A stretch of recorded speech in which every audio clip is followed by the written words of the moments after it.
क्या सचमुच बेटी विदा हो गई? क्या सचमुच बेटी विदा हो गई? बारात आगमन का समाचार जितना सुंदर लगता है, बारात आ गई भैया, बारात आ गई ना, सुंदर लगता है बारात आगमन का समाचार। लेकिन जैसे बेटी विदाई का समाचार मिलता है, हर आंख रोया करती है।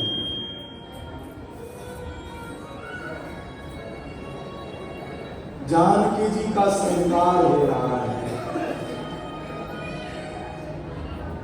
विदाई की तैयारी हो रही है, सखियां मंगल आशीर्वाद दे रही हैं, साथ की सहेलियां शुभकामनाएं दे रही हैं।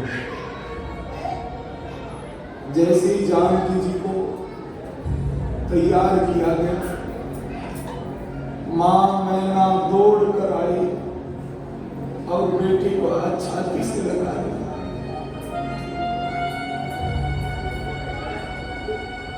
सुनैना मां में बेटी मैंने सोचा नहीं था, एक दिन तू पराई हो जाएगी, मेरा भवन छोड़कर जाएगी। मां बाप से बेटी की विदाई सहन नहीं होती है, वो दर्द जानती है मां जिसने अपनी बेटी को विदा किया होगा। अकेली बेटी विदा नहीं होती, पूरे घर की रौनक विदा हो जाती है। मां बिलखती थी, मां ने आशीर्वाद दिया, मुख चूम लिया। मां के पास आशीर्वाद देने के अलावा होता भी कुछ नहीं।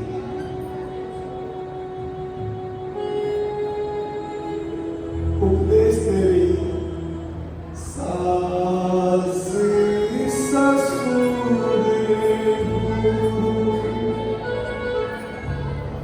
सेवा करे,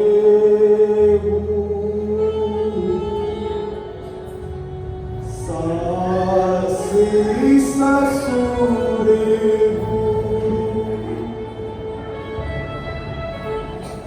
सेवा करे। सास ससुर और गुरु की सेवा करना, और सबसे बड़ी बात, पति के रुख को देख करके व्यवहार करना। जिससे तेरा पति प्रसन्न होता है ऐसा व्यवहार करना। और सुन बेटी, जैसे गंगा में अनेक मोड़ आते हैं, लेकिन गंगा कभी गंदी नहीं होती, अपवित्र नहीं होती। ऐसे ही गृहस्थी की गंगा में भी अनेक सुख दुख के मोड़ आएंगे। दुख आए तो घर के कोने में बैठ करके रो लेना। अपने घर का दुख पड़ोसियों को मत जाकर के सुनाना। आंसू आंख की दहलीज पर आया नहीं करते, आंसू आंख की दहलीज पर आया नहीं करते। अपने घर के हालात सबको बताया नहीं करते। और लोग मुट्ठी में लिए नमक फिरते हैं, अपने जख्म सरेआम दिखाया नहीं करते। भीतर बैठ करके रोने का, रोते जा रही है। और महाराज जन्म को जैसे ही पता लगा, दौड़े आए, गिरते पड़ जाए। माताएं तो बेटी की विदाई सहन कर लेती है, बेटी की विदाई सहन नहीं होती तो एक बाप से नहीं होती है। कारण पूरे परिवार की देखभाल बाप किया करता है, और बाप की देखभाल बेटी किया करती है। कोई कितना भी पत्थर दिल बाप क्यों ना हो, घर में मौत हो जाए बाप नहीं हुआ, लेकिन कोई भी पत्थर दिल बाप बेटी की डोली जाए और बाप ना रोए, ऐसा हो ही नहीं सकता। भले घर के कोने में बैठ कर रोएगा। बेटी और बाप का बड़ा अद्भुत रिश्ता होता है। जिन बेटियों के बाप नहीं है, उस बेटी का दर्द तो वो जाने। मेरा बाप होता आज भैया पापा कहाँ है? माँ भी लगती थी, बेटी रोती थी। हाथ जोड़ती थी, माँ चित्र के सामने लगी, मेरा बाप का चित्र है, हाथ जोड़कर प्रणाम कर ले। और जैसी बेटी ने हाथ जोड़े, बाप के चित्र की भी आंखों से आंसू आ जाए। बाप बेटी का ऐसा रिश्ता होता है। ससुराल में कोई माए के साथ तो सबसे पहले बेटी तोड़कर पूछती, मेरा बाप तो राजी है ना? पिताजी तो ठीक है ना? बाप अपने दिल की बात अगर किसी को बताता है तो बेटी को बताया करता है। घर के सारे राज बेटी को पता होते हैं। आज मैं गुड़िया तेरे आंखों में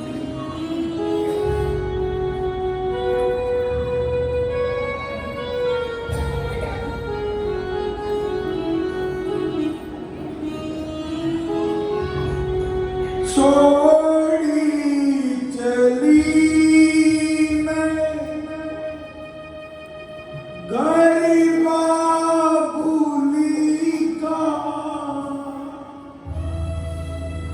हो गई अपने साजन की, मैं गुड़िया तेरे आंगन की, ओ बाबुल प्यारे, मैं गुड़िया तेरे आंगन की, ओ बाबुल प्यारे, मैं गुड़िया तेरे आंगन की, ओ बाबुल प्यारे,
इसी विवाह मंडप में तीनों भाइयों का भी विवाह है।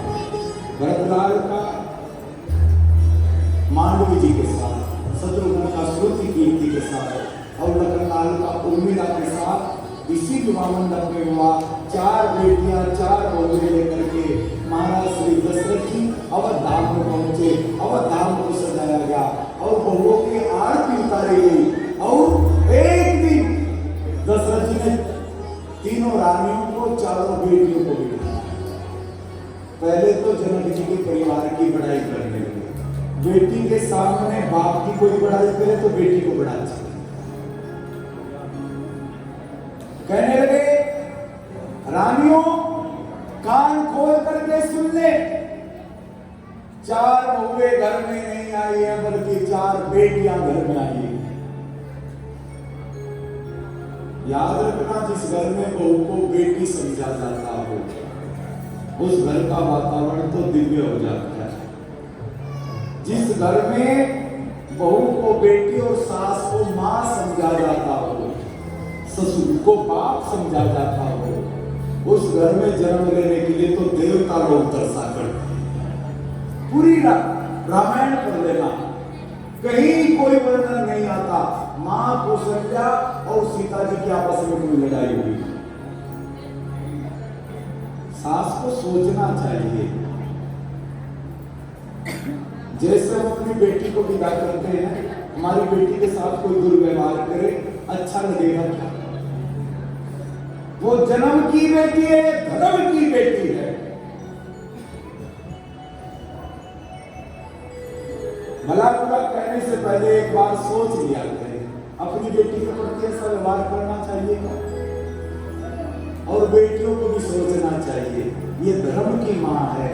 एक आध बात गलत निकल जाए मुझसे, लड़ा करते हैं क्या अपनी मां से?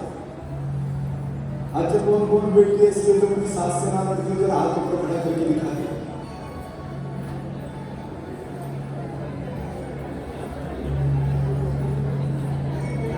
गजब हो गया भाई, एक भी हाथ खड़ा नहीं हो।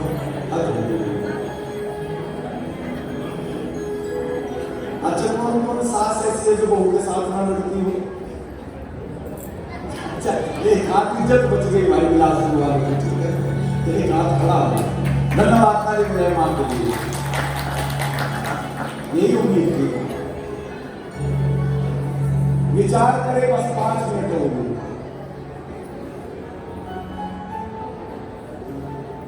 कथा में क्या लेते हैं आप, क्या सीखते हैं? कथा की अच्छी बात अपने जीवन में ना उतारी तो कथा सुनना व्यर्थ हो जाएगा। कोई टोना टोटका कर्मकांड नहीं है कथा, कोई मनोरंजन भी नहीं है कथा। आप आए और नाच करके चले जाए यहां से। कथा जीवन में बदलाव लाने के लिए। बेटा बैठो वहीं जरा।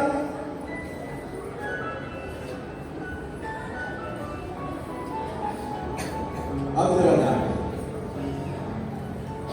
निवेदन करूंगा अगर अच्छी बातें आप अपने जीवन में ना उतार सके तो कृपा करके कल से कथा में मत आइए। प्रसाद का नुकसान नहीं करवाना। यहां आए अपना दामन झोली फैला करके सुख विचार लेकर के जाए। कथा सुनना सार्थक है। ये बच्चे आयोजन समिति वाले सारा दिन लगे रहते आपकी व्यवस्था करने में। कारण क्या? कई लाख रुपए कथा में खर्च होता है। किसके लिए? आपके लिए। किसी एक का घर बदलेगा, किसी एक का जीवन बदलेगा, किसी एक के जीवन में कथा को बदलना है, इसलिए निवेदन करता हूं जरा सी बात कहकर के कैसा प्रेम होना चाहिए। याद रखे, सास नहीं चाहती है मेरी बहू सीता जैसी हो तो सास को भी कौशल्या जैसी सास बनना पड़ेगा। आप चाहती हैं कि मेरी सास कौशल्या हो तो बहू को भी सीता जैसी बहू बनना पड़ेगा, तब जाकर के सास कौशल्या जैसी। सीधी सी एक कथा में याद आई। एक बार एक पति पत्नी आपस में झगड़ा चल रहा। गर्मी आ गई, शिमला ले चलो ना, मसूरी चलेंगे। पति कह रहा कैसे ले जाऊं, लॉकडाउन से काम खत्म हो गया। पैसे नहीं। मां ने सुन लिया, मां ने कहा जरा इधर आना बेटे, इधर आ जरा। बेटा गया, बहू ने सोचा मां चुगली करेगी, कहां लगा कर खड़ी हो गई। मां ने कहा क्या कह रही थी वो? मां कई साल से वो घूमने नहीं गई, ले जाना तू। मां पैसे नहीं है मेरे पास। मां ने पुराना सा एक ट्रंक खोला, ब्रीफ केस खोला, उसमें से एक मंगलसूत्र निकाला। तेरा बाप मर गया बचपन में, तुझे पालने में घर की हर चीज बेच दी, मंगलसूत्र नहीं बेच। बुढ़ापे में इसका भी क्या करना, बेच दे, ले जाओ वो। एकदम से वो आई, नहीं नहीं माँ, कहीं नहीं जाना माँ, बाद में देख लेंगे। अरे जाओ तो सही। कुछ दिनों के बाद बेटा बोला, माँ का कोई भरोसा नहीं, कितने दिन है हमारे पास। माँ ने कभी हरिद्वार नहीं देखा, मर करके तो सभी ले जाते, जीते जी माँ को हरिद्वार घुमा ले जाइए ना। पैसे नहीं है, कहां से ले जाओ। बहू ने एकदम से कुंडल उतार दिया और बोली बेच आओ। जो माँ मेरे लिए अपना मंगलसूत्र बेच सकती है, कुंडल बेच कर इसकी तीर्थ यात्रा हो जाए, भला इससे भला क्या होगा, ले जाओ जरा माँ को। और एकदम से माँ ने कहा इधर आओ दोनों, इधर आओ दोनों, क्या कर रहे हो? बेटे ने कहा चल माँ हरिद्वार चलना है। माँ ने कहा सुन बेटे, मैंने सारी बात सुन ली है, बावड़े हो गए हो क्या? अरे बावड़े, जिसके घर में राम जैसा बेटा और सीता जैसी बहू से हरिद्वार जाने की जरूरत नहीं पड़ा। उसका तो घर ही हरिद्वार हो जाया करता है, तीर्थ बन जाया करता है। भला अपने माँ से लड़ करके, अपनी बेटी से लड़ करके आप अपने तीर्थ का सत्यानाश करेंगे? अपने घर को ऐसा तीर्थ बनाए जिसमें राम जन्म लेने के लिए तरसे, जहां सीता जन्म लेने के लिए तरसे, ऐसा घर बनाए अपने। इतना समय दूंगा और इतनी कथा बालकांड के पावन पुष्प को भगवान के चरणारविंद अर्पित करके गुरु श्री रामचंद्र भगवान की जय हो। समय ज्यादा हो जाता है, बड़ा आप थोड़ा लेट। अच्छा भजन आप जिसे नाचने का मन करे नाच जाते हैं। ओ ब्रिज के नंद लाला, श्री राधा जी की सांवरिया, ब्रिज के नंद लाला, श्री राधा जी की सांवरिया, सबे दुखी दूरी हुए जब तेरा नाम लिया, सबे दुखी दूरी हुए जब तेरा नाम लिया। ओ ब्रिज के नंद लाला, हाथ बढ़ करके जरा नाचते।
साहब बाहर, कृष्ण गोयल जी धर्मकेश्वर मंदिर सेवा समिति वालों ने कर दी, ठीक है। कहीं ऐसा ना हो कुछ बाराती नाराज होकर के चले जाए, इसलिए खड़े हो जाए, एकदम से आरती करें सब।